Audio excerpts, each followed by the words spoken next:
Welcome to the Veterinary Rehabilitation Podcast, where we aim to help fellow veterinary rehab therapists increase their knowledge and elevate their practice. I'm Megan Kelly. And I'm Anae Lloyd. Together, we bring you the latest insights, research, and information in the field of veterinary rehabilitation. This podcast is brought to you by Onlinepethealth, a leading continuing education membership for veterinary rehabilitation therapists. With Onlinepethealth, you'll have access to a wide range of online resources to help you stay up to date with the latest techniques, advances, and trends in the industry. Our podcast features in-depth conversations with leading experts in veterinary rehabilitation. They share their own experiences and knowledge to help you improve your practice. Whether you're a seasoned pro or just starting out in the field, our goal is to provide you with the tools and the insights you need to succeed. So join us as we explore the exciting world of veterinary rehabilitation and help you take your practice to the next level. Hey Vet Rehabbers, in this episode I sit down with Ashlee Callander to talk about how she has intentionally designed a veterinary rehabilitation business that supports the life she wants to live. Ashlee shares how she has built her practice to generate around 30% of its income online, including a $20 per month membership that provides pet owners with ongoing support and guidance. We discuss the importance of diversifying income streams, creating recurring revenue, and finding ways to help clients beyond one-on-one appointments. What makes Ashlee's story even more inspiring is that she currently has a 4-week-old baby, runs her business on her own, and has consciously chosen not to expand her team at this stage. For now, she enjoys the simplicity and flexibility of a solo practice. We also talk about pricing, boundaries, and how she has structured her fees so she can work just 4 to 5 hours a day while she's covering her expenses and maintaining a profitable business. Ashlee currently works weekdays from 8 to 1 with no evenings or weekends, proving that a successful practice doesn't have to mean working around the clock. Right, if you're looking for learning, we've just updated the free webinar area with some fantastic webinars that you can access right now. So, Common Injuries in Sporting Dogs by Ariel Pachette-Markley in the small animal area. Equine Step by Step, Building Equine Strength and Performance by Emma Mahden. And the hydrotherapy one is Parameters for the Development of Patient Protocols by Angela Griffiths. A quick word from our sponsor. Support, prevent, and rehabilitate. That's the Paw Prosper way. We've built a portfolio of industry-leading brands like Walking Pets, Help Him Up, Respond Animal Therapeutics, Fit Paws, and Blue Nine to give your patients the gold standards in care. And we have some big news. Paw Prosper is officially the new home of the Canine Rehabilitation Institute and Onlinepethealth. We're bringing the best products and the best online education together under one roof to help you and your patients thrive. As a special hello to the Onlinepethealth community, we're offering a one-time gift with your next order when you sign up today. So you can head over to pawprosper.com/OPH and join the movement in pet rehabilitation. Right, over to my chat with Ashlee. Hey Ashlee, thanks so much for joining me. Hello, thank you so much for having me. I'm so excited to be on the podcast. For the listeners, won't you tell them how you got into the field of vet rehab? So I started in a GP practice where one of the veterinarians was actually doing rehab. So he had gone over to America and done his certification through CRI.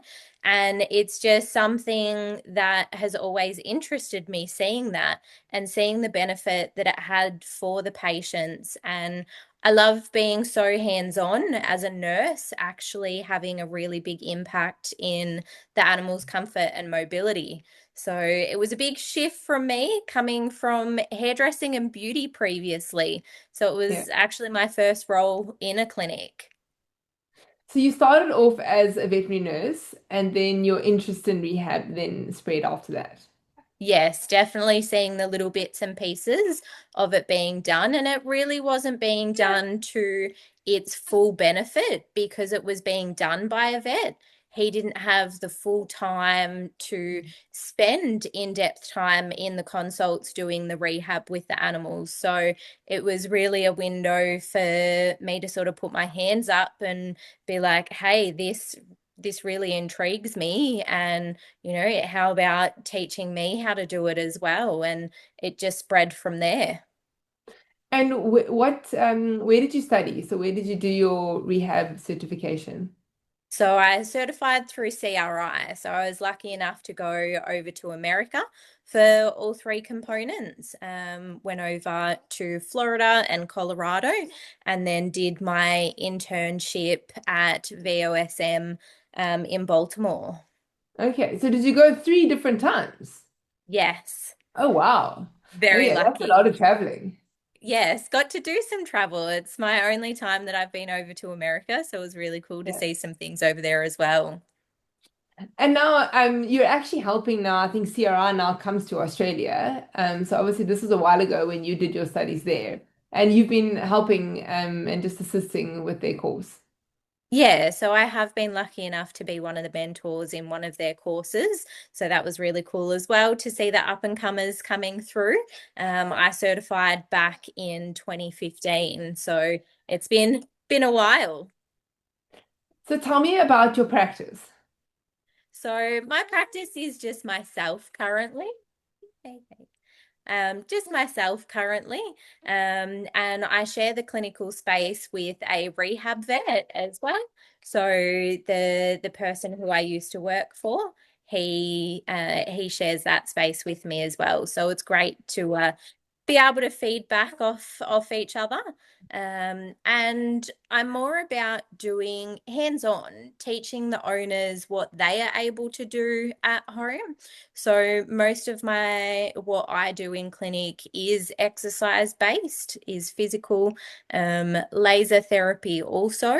I don't actually have an underwater treadmill because I see that my time is more valuable to teach the owners what they can do at home.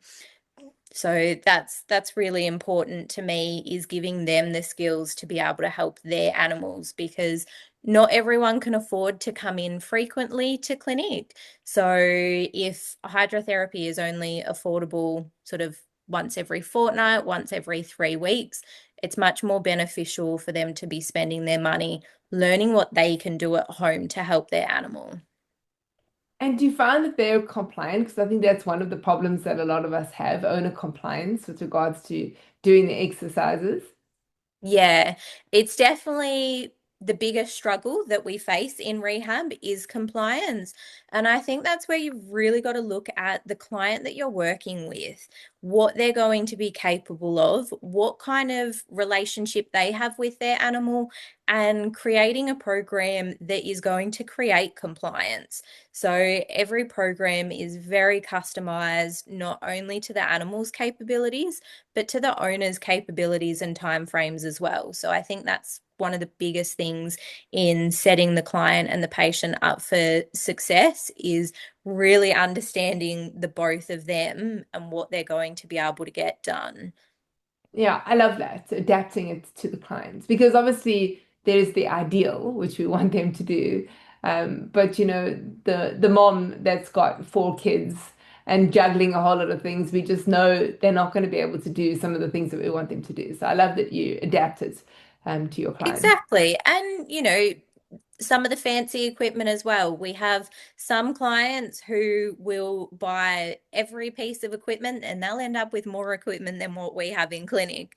But we have others that are time poor and financially poor, but really want to do the best for their animal as well. So, yeah, it really is about being adaptable to each of their needs, to set them up for success. And do you sell the equipment to them? I do. So I import some equipment through Paw Prosper, which I know you guys are a part of now.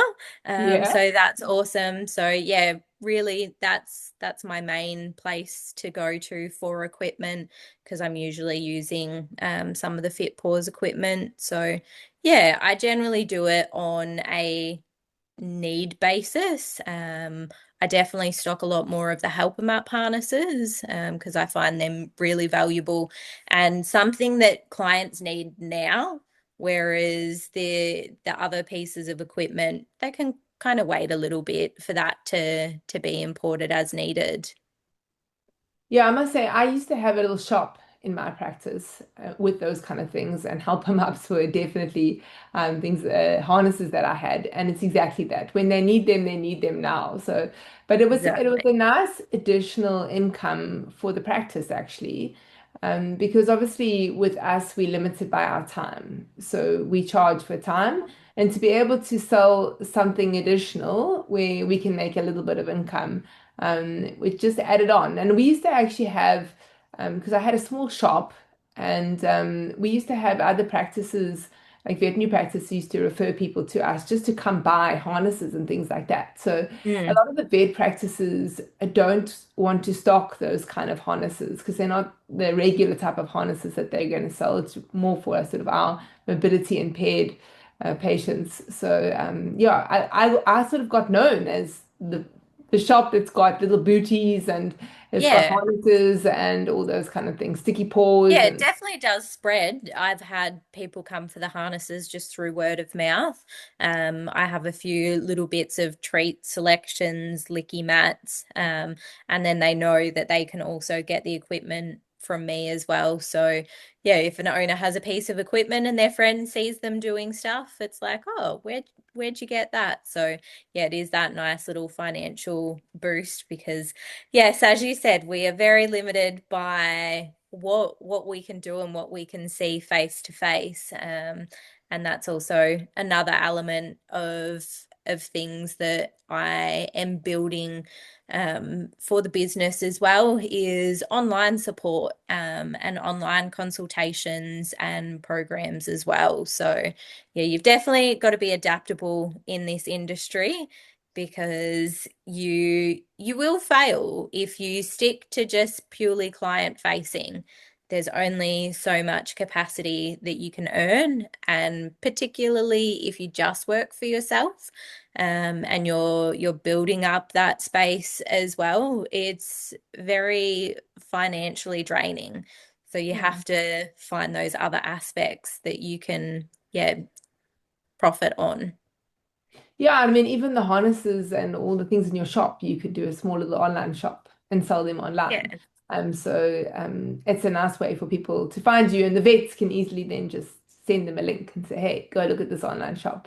There does come extra things with that, and that is the courier and the packaging and all of that that you Yeah. have to do. So it's not without more work, but it is a nice income generator. Yeah, definitely. I used to actually see patients online, and back in the day it was on Skype. So I don't know if you remember Skype. So before we Yeah. had Zoom or anything, yeah. And I would have people that would phone me. They were like 6 hours or 4 hours away from me, and they would say, "How can you help?"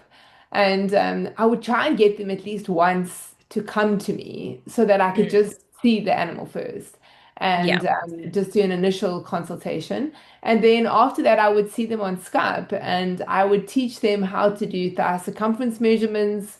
And it works particularly well, I must say, for the hip dysplasia cases. I used to find that those ones, especially those young dogs, and if you had really compliant owners and they would do all the exercises, then they would get super excited. They would like, send me a message and say, the dog's increased in thigh circumference measurements and he's not limping anymore. And I've taken it off the pain meds and with the vet. And so it was actually really great to be able to do that, even like from a distance. It's not Yeah. easy, but it's doable. And Yeah.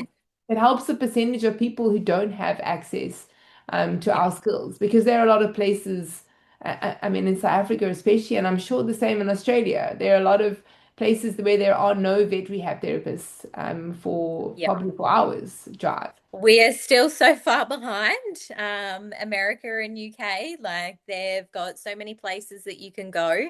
But yeah, in Australia, we are still very limited. So I would say a good 30% of my work is online, doing those clients that don't have any of the services around them. And with those ones, I am exactly the same as you. If they can have one session where they come into clinic, that is the most ideal scenario. once again, not only are you physically palpating them, but you get to see that relationship in person and get to work with the dog yourself and see what you can do and how you can work with that dog. But there's a lot where I'm working with interstate clients, so it's just not an option for them either. And we really start slow. And I say that to the owners. We are going to really implement a slow and basic program for them. And they're always sending me review photos and videos so that I can pick anything up that they might not necessarily be seeing. There's red flags that stick out a lot for us that the owner doesn't even see. So yeah, really important to have good relationships with them and a lot of back and forth communication. But as you said, it's so excited when they send us a message and be like, oh my God, we're doing this, or, we're holding this many seconds and doing this many repetitions now. And I have so many clients that are like, oh, you don't have to respond, or sorry, I didn't mean to bother you. And I'm like, no, I love this. I love that you're getting excited. I love that things are working. And, the more we communicate, the better. I love hearing the success that they're going through at home. So tell me a little bit how that works. So do you have like a booking link when they book? Are you doing that manually? And then how are you charging them? Is it like for your time, or do you have like an online consultation and you just make sure it is that time, or you just have to get a certain many things done in that for that consultation online? Yeah. So I book everything manually because I want to vet everyone that comes through into whether it's my clinical space or doing an online consultation, because we need to have that compliance. So I think that's important in vetting the client and seeing whether they're going to be suitable for you and your services so that there's no disappointment on either end. And then the consults are charged as a time slot. So just an online appointment, an allocation of a time slot. And that's inclusive of getting their history as well, any of their veterinary history. And there are some cases that I will request that they do go to a vet prior to coming in and seeing me, whether it be, yeah, in person or online. And going through all that history and seeing if there's anything that sort of stands out from there as well. So we do that clinical background. I go through all of that information before we jump on to the online consult as well. And do you find the communication back and forth with the clients a little bit time consuming with your other consultations? And then I think that's one of the things where it becomes tricky, because when you have the online consults, you're charging for it. And then if there's quite a lot of back and forth communication, I know that there's some vets and there are some vet rehab therapists who've actually thought, well, should we be charging for advice that we go over email? How do you handle that? Yeah, that's where I do try to bring them onto our online space. So we do have a support group. This is a group that both Malcolm and I share, and so that they can get feedback from myself and also Malcolm as well. So this is a paid subscription.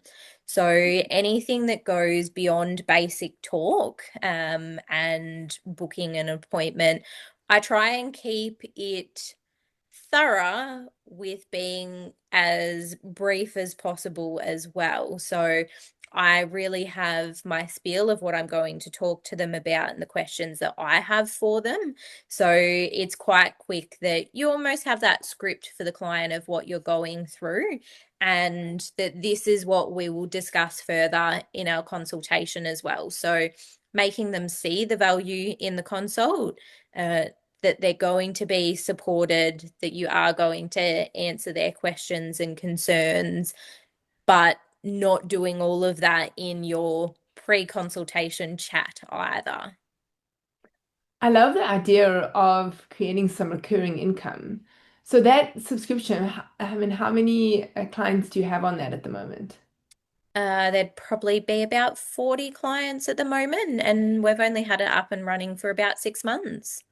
Okay. And so is that for, so basically it's for any feedback that is sort of not meant to be for a consultation? I'm just trying to understand exactly how it works.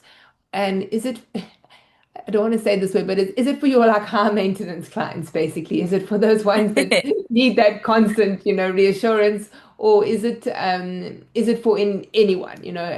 Like if you look at Yeah. those 40, are those the ones that just are needing constant feedback? Or are there some clients that are just normal clients going through a rehab protocol that would be on there?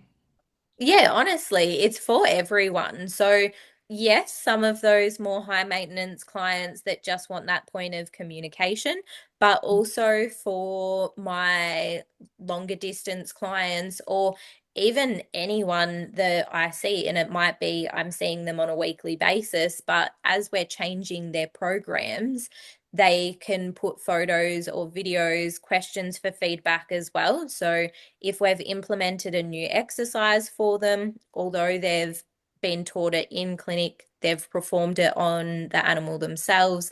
They've got their supportive summary, which includes video attachments of a generic exercise being done, all of which I've actually filmed myself doing them. So I don't actually use a pre-done platform as some people use.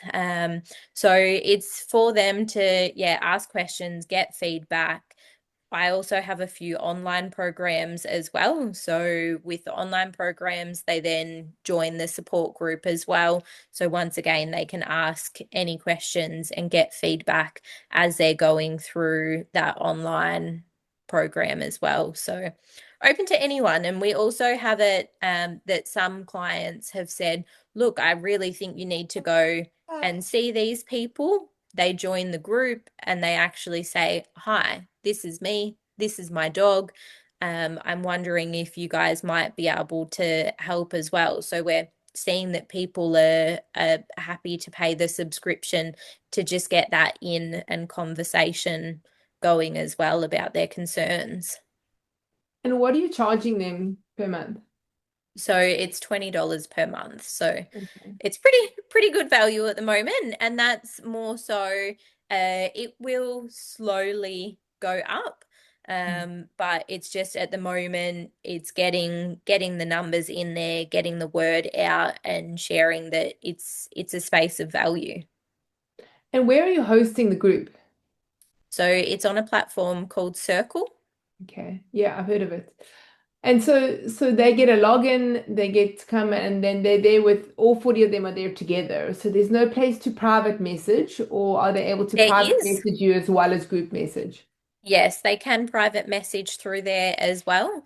But the purpose of having more of the group space is that they can see what other owners are asking as well. Mm. And that also down the track saves us time as well because they jump on through the feed, see someone's asked the same question they're just about to ask, and we don't have to answer it. It's already answered for them. That's when things are gold, when your community starts Yes. to answer all the questions for you, does all the work for you. Oh, that's Yeah, awesome. Yeah, congrats on that. thanks. Let's chat about the setup of your practice quickly. So you're there with there's another vet who is a rehab vet. How does it work between the two of you? Do you rent space from him? Do you co-rent together? Just break down sort of the responsibilities that you have for the space with regards to rental and things like that. Yeah, so we co-rent the premises. So we're equals in the rent for the premises, and we both use sort of all the spaces as well. So I have that dedicated exercise area that he doesn't use, but we have the consultation space and treatment space as well.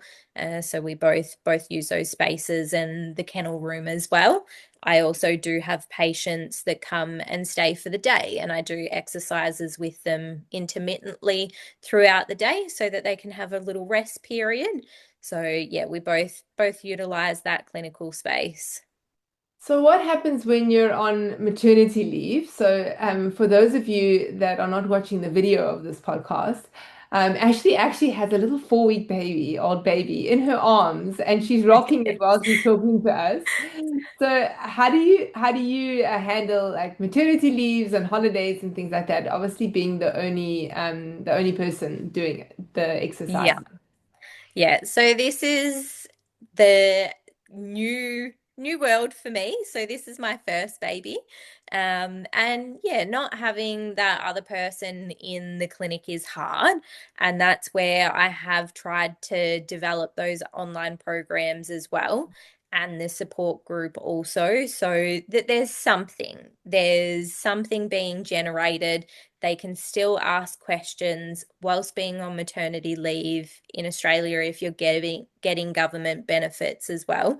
There's only certain amounts that you can do, and with that, you actually have an hour's worth of admin per day that you can put into the business. So I can still be doing those things until I start to step back into the daily routine of things. So it's really trying to look at those little products that you can still sell, the online courses and the online support. And for me, it will be a very short-lived break. So I actually am starting back into some consults next week. And it's just slowly stepping back into that. And it was very important coming up to maternity leave and looking at this past financial year to set up the fee structure that is going to support that as well. So my fees are actually still a lot cheaper than a lot of the Melbourne rehabilitation practices, but it was looking at what fee structure was going to be sustainable for the business, what I'm needing to cover in an hourly rate to be able to step back from maternity leave and only do sort of, 4 or 5 hours a day. But that is enough that it's going to make sure that I'm covering everything. And it is creating some profit to put back into the pocket as well, until I slowly continue to step up the consults again as well. Yeah, it's really sensible, the way that you've done it is to work backwards. Because the problem is when you come in and you start at a lower rate, it's really difficult to increase it, to the rate. Suddenly you realize, oh my gosh, I'm working like 10 hours a day and I'm not actually making ends meet. Then and you've got established clients to now say, I'm putting the prices up quite a bit, then you get a little bit of pushback. So it's good to, from the beginning, to work out like actually what do I need to charge and where I'm not actually working crazy hours. Because I think that is a cycle that a lot of vet rehab therapists are actually in right now. They're in the cycle Mhm. of just working crazy hours and they're not getting paid enough per hour. And so Yeah. they're stuck. Yeah, most definitely. And I think the biggest thing is we're all empaths in this industry. So we really do want to help. And we know that there are a lot of people feeling the financial pinch, and we're trying to accommodate that as well. But it God. will get to the point, yeah, and it gets to the point where if you are too stressed, if you're not making that financial income that also gives you the freedom to have your time and your hobbies, we burn out and then we close our doors. So that's where we have to find that happy medium of generating enough income. And unfortunately, there will be people where it is very, very hard to have that continuous care with us because it's not financially viable. And that's where I will flex as much as I can within the boundaries of the consultations as well. So saying to them that, okay, we might only get one consult in per month. Ideally, we would have loved to have been seeing that patient once a week. We also would have loved for them to have frequent laser therapy as well. But what's the best we can do for their budget? So you can always make it work to a capacity that's still going to give them benefit. Yeah, I like that. And I think it's great also to have like another option for them. You always got to tell them this is the ideal so that they Mhm. know like this is ideal. Yes. And then, let's try and work around this and just see what we can do. And I really actually feel those clients that when you are like that and you help them, they tend to be the ones that are more compliant. Often the ones Yes. that coming often and they're the ones that are fine to pay, they're the ones who are less compliant. Yeah. So that They does want help. you to fix it for them. Yeah, exactly. Exactly. Let's change tact a little bit and chat about marketing. So, do you and Malcolm market together? So do you have a plan together or are you marketing independently? We do both. So we definitely have ones that we feed into each other's businesses. And say, particularly, he does a lot of orthopedic surgery.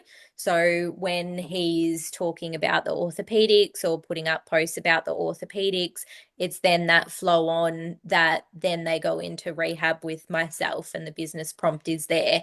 And for myself as well, that the number one thing is that our animals are comfortable. So if we don't have adequate pain control when coming into a rehab program, I see that as being one of the biggest failures, that we're not actually getting the gains that we need because the animal is just consistently compensating, or we're having to yo-yo of starting exercises, stopping exercises because they pull up lame, they pull up sore. We never get that progression. So, also very important for me to feed into his business as well, that I'm not a veterinarian. I cannot prescribe medications, nor can I do the regenerative medicine that he does as well. So, he does PRP, stem cell, shockwave therapy, and a few little other things also. So, yeah, very important for us to feed into each other. And there's clients that don't want to do that. So I often, if I've got a client that's reached out to me, they're seeing a vet, they're happy with the vet and the pain relief that they're receiving, then I work off a referral. They come directly to me. But those who have never seen a vet for their issue or haven't got an accurate diagnosis, I really like for them to be able to see him first, because there's so many musculoskeletal conditions that our GP vets just aren't picking up on. So particularly medial shoulder instability or iliopsoas strains and tears. They're the most common ones, that there's that intermittent lameness that's never been able to be diagnosed. And they respond so well to regenerative medicine. So that's a key component in their recovery. Yeah, so it's great that he can feed clients to you, and then you're also getting referrals from other people. Does he have quite a big team that are working there? I mean, I know for you it's just you. Does he have receptionists and assistants that work with him? He just has one nurse with him now. So previously we were in a large clinical space that he owned. So it was a 13 vet practice and about 50 nurses. So very, very Oh, large, wow. large practice. So still a GP clinic that specialized in things like rehab, orthopedics, regenerative medicine. And after selling that clinic, he really wanted to downscale and take the pressure off and really get back to doing the things that he enjoyed doing, which is the musculoskeletal work. So he sees very, very minimal GP clients, and more focusing on those musculoskeletal cases, and then the treatments that follow on for that as well. So he'll generally do 2 consulting days and 2 procedure days, And how many days are you consulting? 5 days a week. Okay, and that include weekends? No, I have purposely left the weekends free. Being myself, one, I don't want to burn out. Two, if there is a reason that I am sick or I have to go to an appointment that has to be during the week, I then have the freedom to actually ask those clients if they would like to come on a weekend, Whereas if I had booked up all of those days, I have no space to move them. So I've been very happy to work larger hours during the week. So I'm generally 8 till 8. So can see those clients early, can see them after hours as well. So there's not a lot of clients that can't work within those hours. I don't actually get a lot of pushback as to, oh, you don't do weekends, I can't come then. But just, yeah, allows me that security and freedom that if I do happen to need to move clients during the week, I still do have the weekend available to move them to. Yeah, I think if you're offering those later consults, then they're happy. It's for the people that work long hours themselves. Yeah, So if they can come till 8 at night, then they're happy. I must say, I did the same thing when I opened up my practice. I was like, no weekends. I'm not working Saturdays and Sundays. As a regular GP vet, I was on call like every second weekend, and I worked the whole of it's a Saturday. lot. And I was, yeah, I'm not doing that. Like I remember when I was in regular GP vet, we used to get a half day every second week, and that we would finish at 4 for our half day, No. 4 o'clock. So we would work from 7 in the morning till 4. And my other friends that were in other, just other professions, they were like, but that's a normal full day's work at 4 o'clock. I was like, yeah, not in Yeah. veterinary. Yeah. And I That's a found half as day. well in the clinic that I worked in, we actually did during COVID, we opened up appointments on Saturdays and we were fully booked Saturdays for I think about 5 or 6 weeks in advance. As soon as things started to open up again, we just had constant cancellations and people forget they book their weekend appointment and then all of a sudden they've been asked to do something and the rehab consult is not the priority. Whatever Mm. they've been asked to do becomes the priority, and then you had a 6 hour working day on the Saturday and you ended up with so many gaps, but you always had the client first in the morning and last thing of the day, so you couldn't condense them at all. So you were sort of sitting around, not twiddling your thumbs. There's always so much that you can do, but it just for what the clinic needed to charge for us to be paid for those weekend rates as well. It just wasn't financially viable. So I Yeah. think that's a big thing. People, yeah, forget about their commitments on the weekend. Yeah, I hear you. There's always this toss-up for vet rehab therapists whether we should charge cancellation fees. What do you do in those situations? I have a cancellation policy, and my clients are handed that when they sign up. So I have my terms and conditions of service. So every new client that books an appointment is sent those terms and conditions and said to read through it. They also get a 24-hour reminder, and that also states the cancellation policy in that as well. So they do have time once they get that text message to be like, oh my God, I've messed up. I need to cancel it. I still have time to be able to cover that space. But I very much tell them that it is financially for the business to stay open. If it's too late a notice and I can't cover those fees, that's part of my rent that isn't covered, part of the other bills that isn't covered, because I do allocate for those things with each consult, and that allows you to be able to stay affordable within your consults as well, that there's that component that's covered, your rent, your overheads. Whereas if you've lost that whole amount, that's when your consultation fees need to go up as well, because you've got to factor in those cancellations. So I do have a 50% cancellation fee of the intended service if they cancel within that 24 hours. And most clients are great. It vets out the bad clients very, very quickly when they everyone gets one chance. After that one chance, then the fees are charged. and you will get those people that don't book in with you again because they don't want to show up and have to pay that fee again. Yeah, I hear you. But like you say, it weeds out all the ones that are not going to be the payers, you know? Yeah.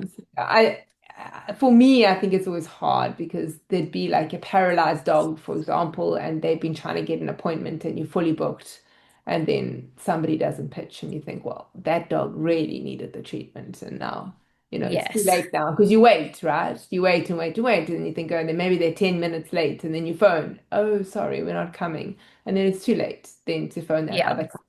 So those are for me, that's the hard thing is the patients that actually miss out on the treatments because people have better things to do. Yes. So, what are your plans going forward? So, like, do you have plans to get on another therapist? Plans eventually to get an underwater treadmill? Have you got a 5-year plan in mind? Yeah. So for me, I really don't know if I want to bring any more staff into the business.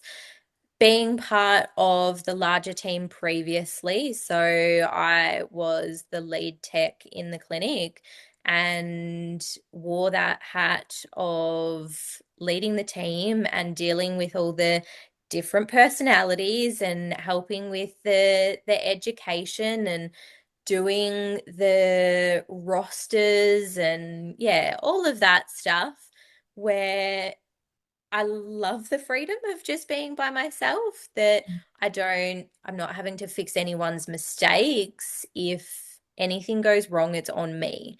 So Mhm. I really don't know if I will bring on staff members. I would love to, for the fact of being able to see more animals and being beneficial to the animals, but that's also where I see myself moving into more of a mentoring role and hoping to build that side of the business for mentorship to people coming in the industry, because I feel even after doing my education, there's still massive gaps, Mhm. particularly with exercise implementation and being creative, being adaptable in the exercise space. A lot of people come out of their education and we're sort of taught, 6 to 8 exercises that we can do with the animals. And people get the blinkers on and think that they're the only exercises that they can possibly do with any of the animals that come through their door,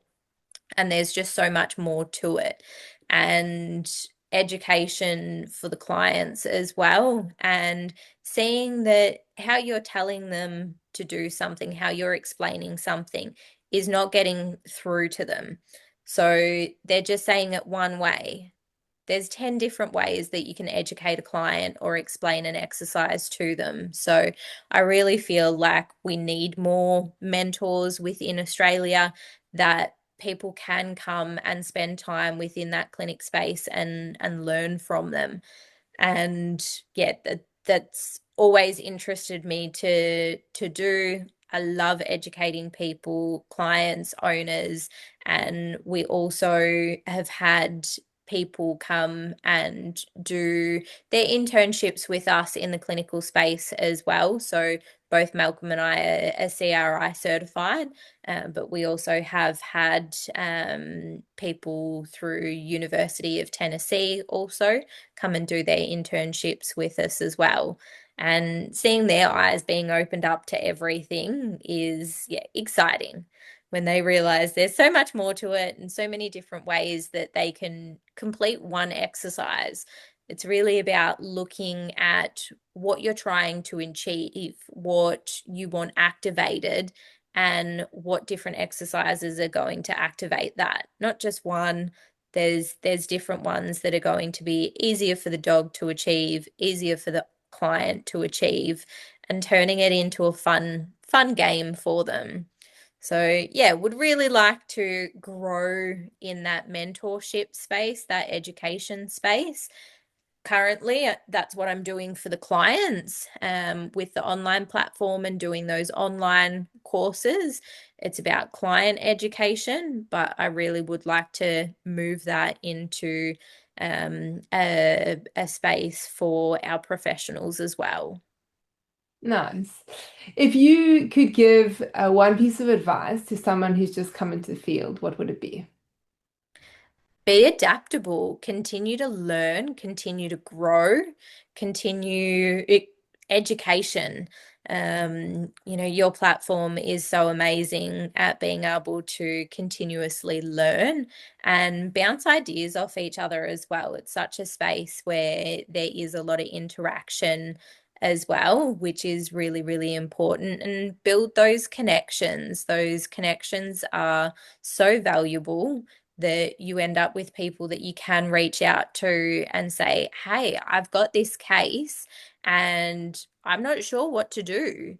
We don't know everything. Even myself, I continuously suffer from imposter syndrome that, do I actually know what I'm doing and doing the right thing? Because every case is different and you might not have dealt with that before.